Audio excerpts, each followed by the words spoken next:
Welcome into the LSU Insider postgame show. I'm Zach Ewing, live here at Tiger Stadium. Good evening to all you Tiger fans. And we are here to discuss LSU's 42-10 victory over South Alabama as I try to avoid getting run over by the mower here. If you've ever seen Cars, it's a little bit like that, but hopefully they'll be mowing the other end of the field here in a minute. We'll be okay.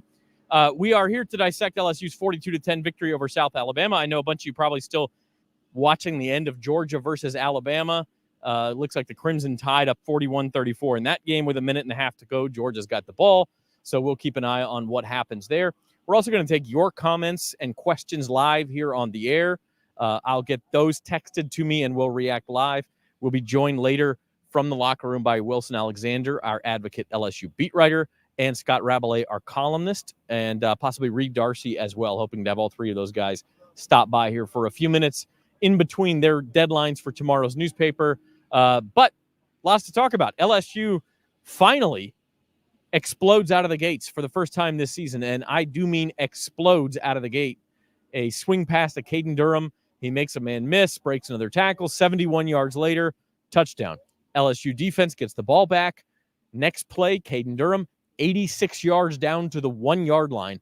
Thought for a second he scored on his first two touches. They did review the play, and he was down at like the half-yard line.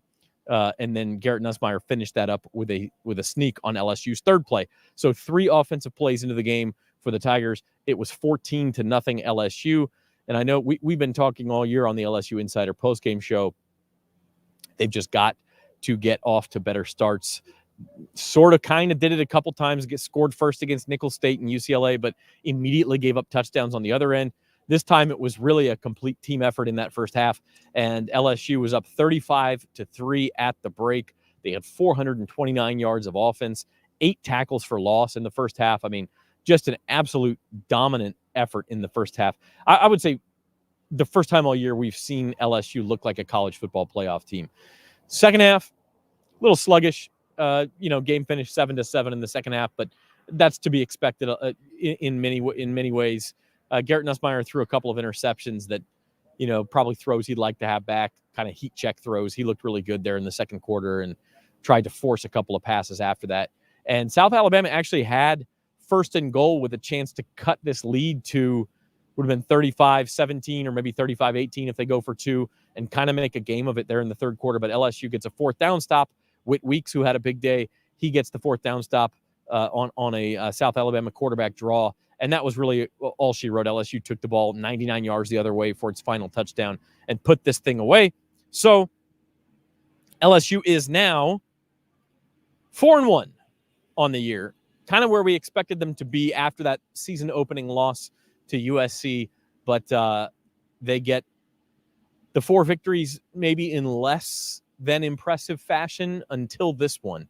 So it was good to see LSU kind of put its foot down. Now they get a 2-week break. Then they get Ole Miss coming in here. Ole Miss, as you know, lost to Kentucky at home today.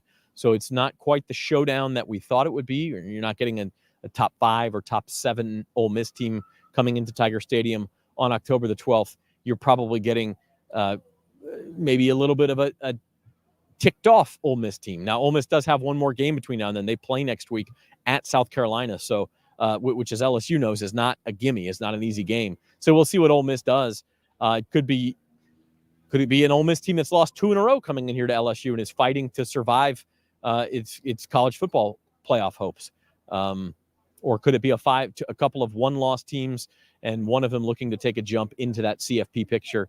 We'll know next week, and then we'll have that game here in 2 weeks, and of course an LSU Insider postgame show from that one as well. Quick update from Tuscaloosa. We have anything, Gabe? Gabe's behind the scenes. Looks like Georgia's got the ball at the Alabama 34 with 1:15 left. Is that right? About a minute, a little more than a minute to go. So we'll see. They get a couple of shots at the end zone, maybe in that one. Of course, Alabama had a 30. What was it? I'm kind of confusing myself now. 30-7 lead at halftime, and still 33-15 into the fourth quarter in that game. And Georgia, has been on a furious comeback ever since. It looks like Alabama is going to hang on, but we shall see. You're watching the LSU Sports Insider post-game show. Lots to talk about with LSU South Alabama. We'll be joined from the locker room by Wilson Alexander and hopefully Scott Rabelais or Reed Darcy later, and they'll tell us what the Tigers had to say. I would imagine that one of the questions asked will be the status of Kaden Durham, freshman running back from Oklahoma City. He had 157 yards on the first 2 plays from scrimmage, and just absolutely phenomenal. Had 196 yards in the first quarter, actually in the first 10 minutes. South Alabama held the ball for the whole last 5 minutes of the first quarter. So at one point, 10 minutes into this game, Caden Durham was on pace for 1,147 yards from scrimmage. But on the second touchdown he scored, he was kind of rolled up by one of his own linemen who kind of fell on his lower leg as he scored. He stayed in the game after that and actually had several more explosive plays. But he was limping a little bit after that play. I didn't see if something else happened to him, but by halftime, he went to the locker room early and did not play in the second half. So clearly that's an injury to keep an eye on for LSU. Looks like we just had a huge roar from the concourse. I'm guessing that means Alabama just scored, or I'm sorry, Georgia just scored. No, Alabama interception in the end zone, game over, Gabe says. So that we got a whole bunch of people here at Tiger Stadium watching the end of Georgia-Alabama in the concourse, and you just heard the roar. So Alabama hangs on 41-34 and stays undefeated. And one thing we're going to talk about here in the postgame show, will be with you for the next 30 or 40 minutes here. One thing we'll talk about is the new sort of the SEC being turned on its head here in 1 week. And we knew Georgia-Alabama. We knew there would be a survivor to that game, and then another team, a national title contender with a loss. And so that team is Georgia. They now have a loss. That leaves just 4 undefeated teams in the SEC. So LSU's got that loss to USC. They're kind of right back at even with a lot of these teams now going into that Ole Miss game. The only 4 unbeaten teams in the SEC are, of course, Alabama, number 1 Texas, Tennessee, and Missouri. Everybody else has a loss. And some of those teams, specifically Missouri, has not looked very good in a couple of its wins. So I don't know that there's a great team in the SEC. Maybe Texas. I don't know that there's a great team in the country this year. So doors wide open. LSU obviously wanted to win that game out in Las Vegas, but they have rebounded. They've won 4 in a row. They're now into the portion of their schedule that's all SEC games the rest of the way, 7 straight SEC games the rest of the way. And they're going to do it with an offense that found its footing tonight, 667 yards. They're going to do it with a defense that found its footing tonight, 9 tackles for loss, and really held. And look, I know it's South Alabama. I know they're a team from the Sun Belt. You can roll your eyes if you want to. This South Alabama team, we talked about it on the podcast this week. They put up some huge numbers in their last 2 weeks. They scored 87 points on Northwestern State. Yes, FCS team, bad Southland team. I get it.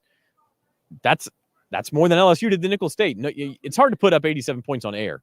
So, and then they followed that up last Thursday night by scoring 48 against Appalachian State, which is traditionally one of the better teams in the Sun Belt. So South Alabama's got an offense. They had a running back in Fluff Botham who came in averaging 9.7 yards per carry. LSU bottled him up. They bottled up that South Alabama offense for almost the entire first half. South Alabama quarterback, was it Gio Ruiz, I believe his name is. He did hit a couple of real nice throws in the second half. And like I said, got the Jaguars a touchdown and got them down inside the 10 later on in the third quarter. But LSU was able to, Gio Lopez, his name, 27-yard touchdown pass to Anthony Eager. And then later in the third quarter, he hit another long pass to get South Alabama down inside the 10 and had a chance really to cut this. I don't know if it would have been danger time for LSU, but they would have had to keep the starters in longer for sure. And instead, Whit Weeks comes up with the big tackle right at the goal line on 4th and goal, and LSU goes 99 yards the other way. And that was all she wrote. LSU wins it 42-10, and their non-conference season is over. So let us know what you think in the comments. Gabe's going to show those comments. And if there's any questions or anything like that me or Wilson or Scott can answer when they come out, we will do our best to answer those too. The LSU Sports Insider postgame show is sponsored by Bank Plus, and is sponsored by Waste Pro. And so our thanks to Waste Pro and Bank Plus, our Saints postgame show sponsor. Got a little confused there. But yeah, it's sponsored by Waste Pro, so we appreciate them. And like I said, we will be joined by Wilson Alexander from the LSU locker room after he talks to Coach Brian Kelly and some of the Tigers. And then hopefully by Scott Rabelais if he can find some time in between his deadlines. We're going to take a quick break. We're going to be back, go over some final stats, go through the scoring summary of this one, take your comments and questions, so keep those coming in. And we'll be back right after this on the LSU Sports Insider postgame show. Fellas, it's clear why Caesars brought us together. This is the ultimate quarterback roundtable. I think I know why we're here. What? Quarterback, high school, Oklahoma? I thought that was a musical. Garth, I think you're here because when people use Caesars Sportsbook, they earn with Caesars rewards. Things like celebrity chef dining, Vegas vacations, even tickets to your show. This app is over the top. There's the idea. Bet with Caesars Sportsbook. Earn Caesars rewards and see your favorite quarterback, Garth Brooks, in concert. Hey, you can't throw like that. You know how far I've gone, now I'm home again. I'm feeling more alive these days than I've ever been. At the Baton Rouge Clinic, our sole focus is to provide exceptional health care for your entire family so that you can get back to doing what you love most. We are caring for generations. You gave me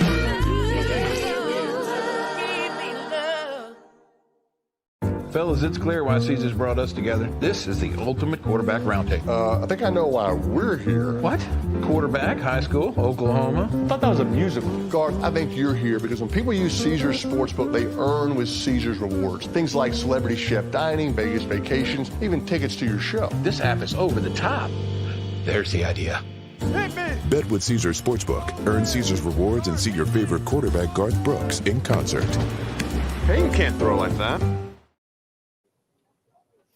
Welcome back to the LSU Sports Insider postgame show. Zach Ewing joining you live from Tiger Stadium, where the LSU Tigers have defeated the South Alabama Jaguars 42-10. They improved to 4-1 on the season. And really, I think the story tonight is probably that this was the most dominant effort of the season for LSU. We all talked after the USC loss about how LSU might not face another challenge until they face Ole Miss. Well, they did at South Carolina. They faced a challenge. They faced a game they certainly could have lost, survived that one. And then kind of just against Nichols and UCLA, their two home games, just sort of slogged through victories. Not that they were in any danger of losing, but they didn't impress anybody either. They were impressive tonight. They were very impressive tonight. Going to look at some stats here as we go through this 42-10 victory. As I mentioned, Kaden Durham, a 71-yard touchdown reception on the first play of the game, the first play from scrimmage. Then it was not a 3-and-out, but South Alabama picked up one first down and then was out. And then next offensive play for LSU, Caden Durham goes 86 yards on a running play down to the 1-yard line. Garrett Nussmeier scores on the next play, made it 14-0. Then a 3-and-out for the LSU defense. Then they score again, this time on a long drive, 11-play, 79-yard drive, finished with a Caden Durham 8-yard touchdown run. So the young freshman, very, very impressive first quarter. South Alabama able to get on the board with a 49-yard field goal from Laith Marjan to make it 21-3, but LSU answers another explosive drive, 5 plays, 60 yards, ends with a Garrett Nussmeier touchdown run for 5 yards, his second touchdown run of the game to make it 28-3. A couple of drives later, LSU was forced to punt once in there, and then Nussmeier gets on the board with his arm, a 23-yard touchdown pass, beautiful strike to Aaron Anderson to make it 35-3. That was your score at halftime. South Alabama did cut it to 35-10 on the first drive of the second half, with Gio Lopez hitting Anthony Eager for a 27-yard touchdown pass. And as I mentioned, South Alabama got the ball back, and probably your one sort of moment of intrigue in this game, they get the ball down inside the 10, but Whit Weeks comes up with the fourth down stop for LSU, and they go 99 yards the other way for the final score of the game, and that one was a Josh Williams 4-yard touchdown run with 14:08 to play in the game. After that, really both teams just kind of run the clock out, and LSU wins 42-10. Some final stats here as we continue to go through on the LSU Sports Insider postgame show. Pretty funny. You had exactly 1,000 yards of offense in this game. Exactly. And if you want to split that up, 2 pieces of that pie were to LSU, 667. 1 piece of that pie was to South Alabama, 333. So exactly 2/3 to LSU, exactly 1/3 to South Alabama. 667 yards of offense to 333. Can't say I've ever seen that before. LSU, 430 yards passing, 237 on the ground, so well balanced. 10.2 yards per pass attempt, 8.8 yards per rush attempt. They did have the 2 turnovers, 2 Garrett Nussmeier interceptions, forced the ball a couple times. Really the only blemish on the offensive side of the ball. They had 29 first downs. 29 first downs. And by the way, in the first half, I believe it's like 16-5 in first downs at halftime. So these numbers were even more impressive for the first half. 429 yards of offense in the first half. We mentioned Caden Durham, Garrett Nussmeier, well over 200 yards in the first half. You really just cruised in the second half. Nussmeier finishes 26 of 39. That's 66.7%. 409 yards passing, 2 touchdowns, and 2 interceptions. And then on the rushing side of things, we mentioned Kaden Durham, 7 carries, 128 yards, 18.3 yards per carry with that 86-yard touchdown run. And he only had 1 rushing touchdown because the 86-yarder ended at the 1-yard line. But still a healthy day for the freshman Durham. We'll see about his injury. Josh Williams had 5 carries for 32 yards and a touchdown. Xavier Thomas had a carry for 26 yards. And then Garrett Nussmeier, 2 touchdowns on the ground. How about that? We got to see Ricky Collins tonight. The LSU backup quarterback came in. He had 2 carries for 14 yards. He also completed all 3 of his passes for 21 yards on the final drive. Led the Tigers down into the red zone and then just kind of ran the clock out. Receiving Kyron Lacey, a big day, 5 receptions for 107 yards. Most of that production in the first half. Kaden Durham, the 71-yard touchdown. He finishes 3 catches for 89 yards. Aaron Anderson, 6 catches, 73 yards in the touchdown. Mason Taylor, 3 catches, 43 yards. And CJ Daniels, 3 catches for 40 yards. On the defensive side of things for LSU, Greg Penn, 14 tackles in this game, 7 solo tackles. Whit Weeks had a big game. He had 9 tackles. 4 of them were solo and a pass defended. Major Burns had 8 tackles. Let's see, sacks. There were 3 sacks in the game. They were all split. So these 6 LSU players had half sacks. Savion Jones, Jordan Gilbert, Deshaun Womack, Paris Shand, Gabriel Relaford, and Gio Paez all had a half a sack. But that really doesn't even tell the whole story. LSU had 9 tackles for loss. 8 were in the first half. Blake Baker's defense talking about wrecking havoc. And they didn't force any turnovers in this game, but they wrecked a lot of havoc for that South Alabama team that, as we mentioned, has been explosive at times in the past. So just a huge night for the LSU defense, I think, for confidence. I mean, you're not going to brag about anything against South Alabama, but just to say, yes, we can shut down this team and kind of show that you can win the line of scrimmage battle with Ole Miss coming in here in 2 weeks. That's going to be key. That is going to be key.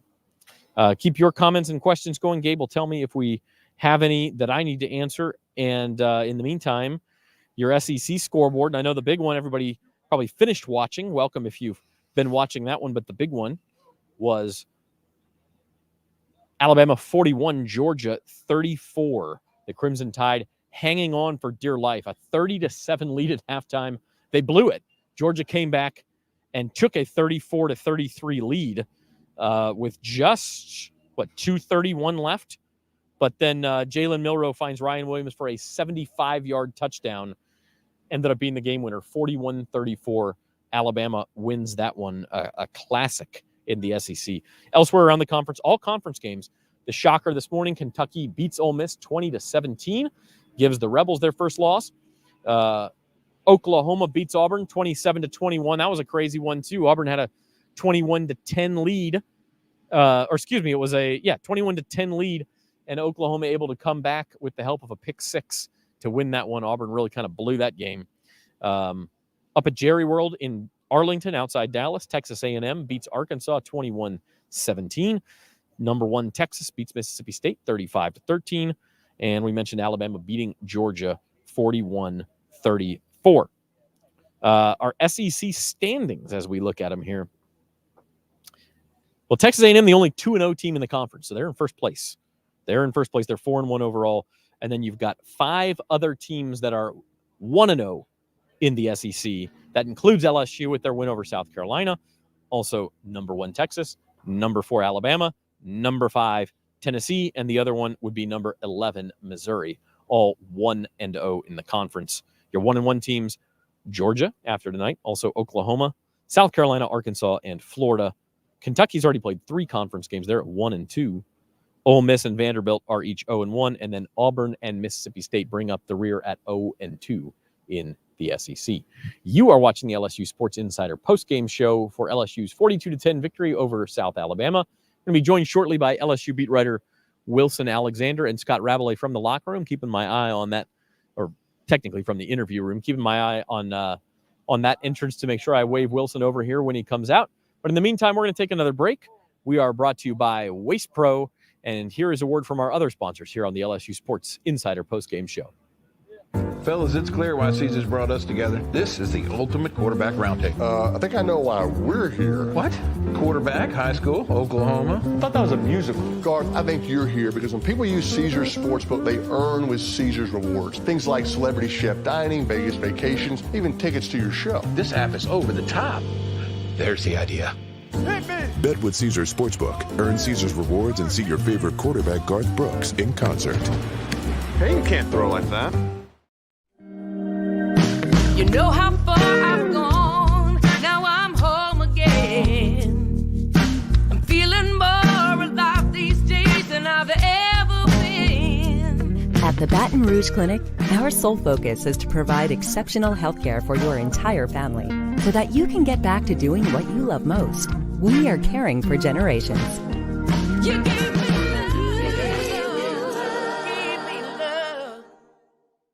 Fellas, it's clear why Caesars brought us together. This is the ultimate quarterback roundtable. I think I know why we're here. What? Quarterback, high school, Oklahoma? I thought that was a musical. Garth, I think you're here because when people use Caesars Sportsbook, they earn with Caesars rewards. Things like celebrity chef dining, Vegas vacations, even tickets to your show. This app is over the top. There's the idea. Bet with Caesars Sportsbook. Earn Caesars rewards and see your favorite quarterback Garth Brooks in concert. Hey, you can't throw like that. Welcome back to the LSU Sports Insider postgame show. Zach Ewing here with you live from Tiger Stadium after LSU beats South Alabama 42-10. Waiting on some writers to come out of the interview room. A few of them have started to come out. Let's see. I don't think I see Wilson just yet, but Wilson Alexander, the Advocates LSU beat writer, will be out here in just a minute. Hoping to get Scott Rabelais too. We'll be with you about another 15 minutes or so. We did get a comment there about Garrett Nussmeier's 2 interceptions, saying decent win. Wish Nuss hadn't thrown the 2 interceptions. I hear you. I mean, obviously those are the offensive blemishes, but I think in a way you almost have to forgive those. And the reason I say that, not that you want Nussmeier to throw interceptions, but the game was such in hand. They were playing so well that I almost wonder if he wasn't trying a few things. Like, hey, can I make that throw? Can I fit it in that window? And maybe feeling, I mentioned they were like heat check throws, like a basketball player who's made 4 threes in a row and now he takes one from 40 feet and you're like, nah, maybe that's not a good shot. Maybe Nuss learned that those weren't, don't do that. Don't do that against Ole Miss when it's 17-14 in the second quarter or whatever. But when it's 35-3 against South Alabama, you feel free, take your shot. And I think he did. Really no risk throws given the game situation. The second one, I guess South Alabama again came down and it's 35-10 and they have the ball inside the 10. I don't know. Tiger fans, were you worried at that point? I mean, I guess if South Alabama scores, it's a little too close for comfort. Then you start to feel annoyed, but the game was well in hand the entire time there. So LSU now, of course, gets their bye week, their first of 2 bye weeks, the way the calendar works out for college football this year. So they get a week off to prepare for the Ole Miss Rebels.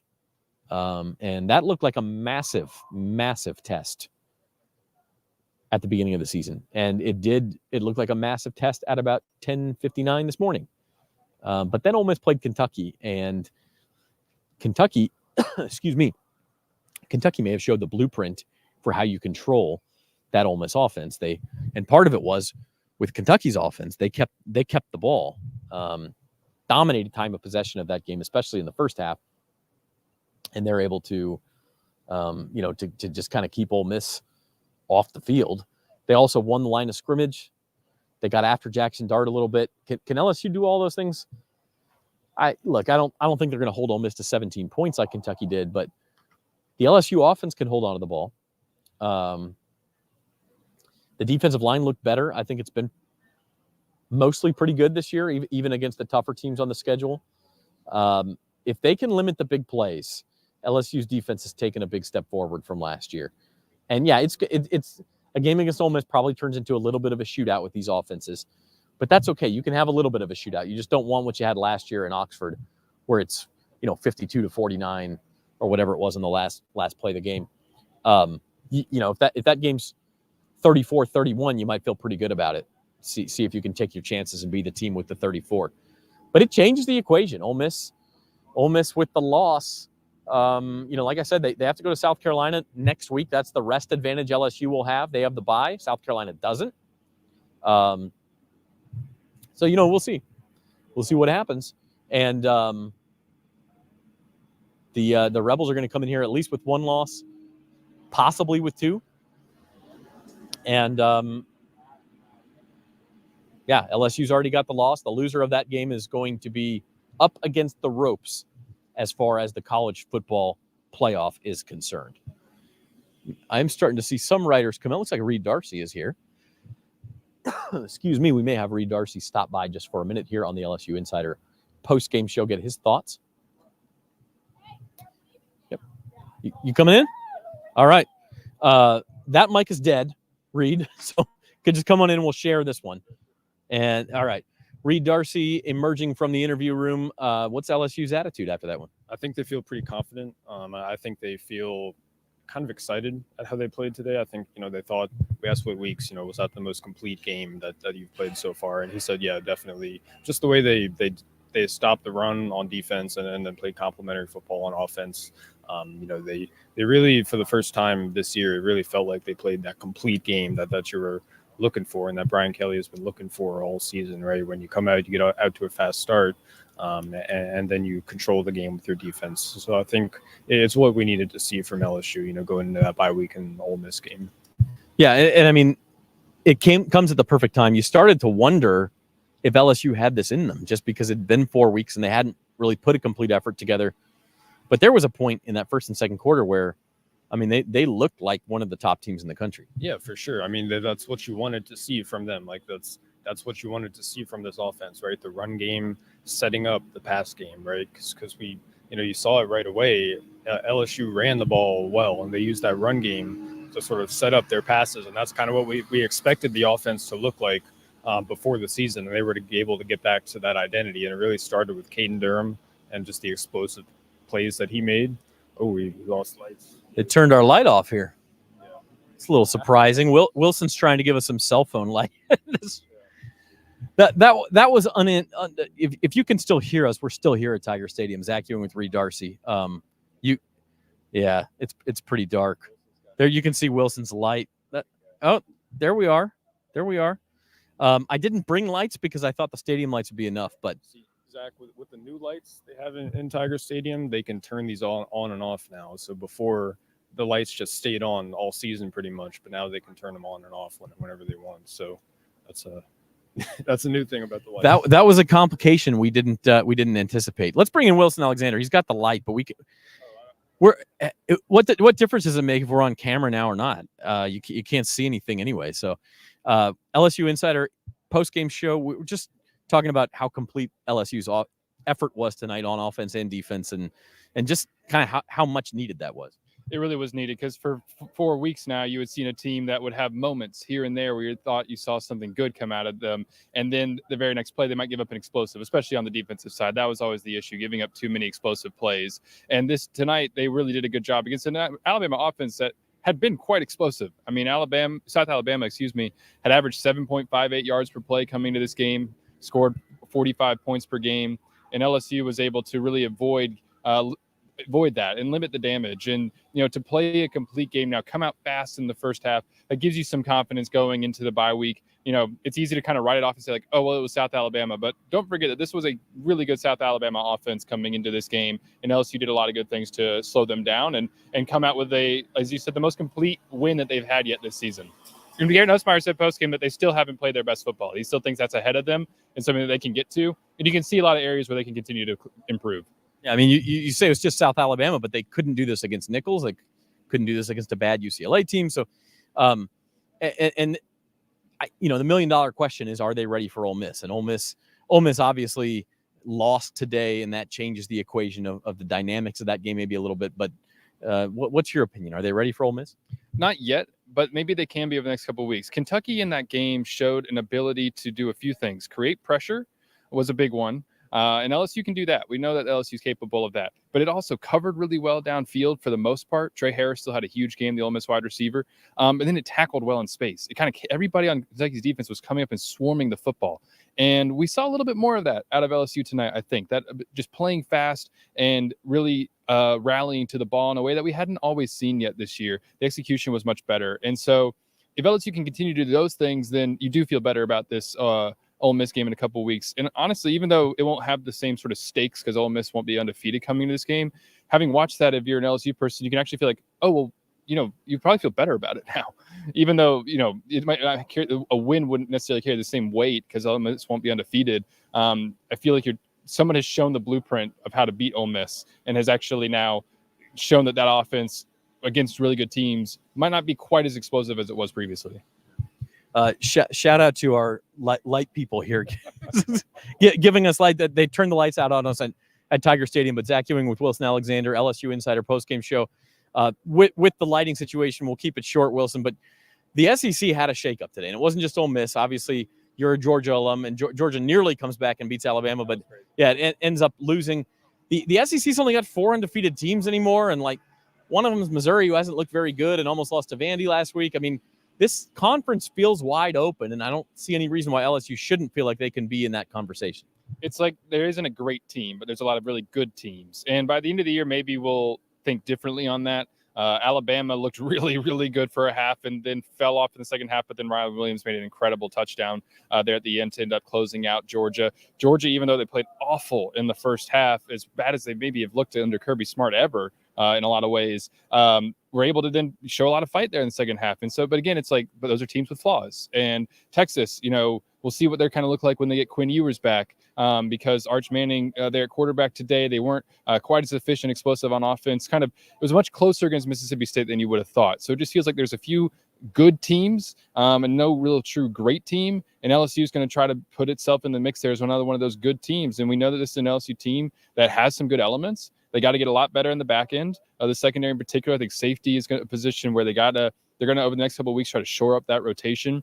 And I feel like this is an LSU team that coming to this game, we thought could beat anybody on a given day. And it's still, though, at a point where it needs to play consistent for 4 quarters in order to be able to do that. And then consistency week over week over week. And they made a nice step in that direction today, but they're not there yet. All right, just one more before we sign off. Kaden Durham, obviously an enormous first half, but he did leave the game with an apparent injury. Do we have any update on what that was? Yes, Brian Kelly said that he had a foot injury, but it's not something that they think is very serious or long-term. Actually even saw Kaden down on the field post-game, said, hey, you feeling all right? He's like, yeah, I'm good. He didn't have any wraps on his foot, anything like that. It seemed like kind of, precaution, hold him out in the second half, but especially with 2 weeks to prepare for Ole Miss, there's no indication at this time anyway that that's something that would prevent him from playing in that game. All right, this is the LSU Sports Insider postgame show. Appreciate you joining us and staying with us through the darkness here. I'm Zach Ewing for Wilson Alexander. Thanks to Reed Darcy for stopping by. Thanks to Gabe Henderson for producing. And our sponsor is Waste Pro. We appreciate them as well. We'll be back with our LSU Sports Insider podcast. Check it out at the LSU Sports at NOLA.com YouTube channel. And with that, we'll say goodnight.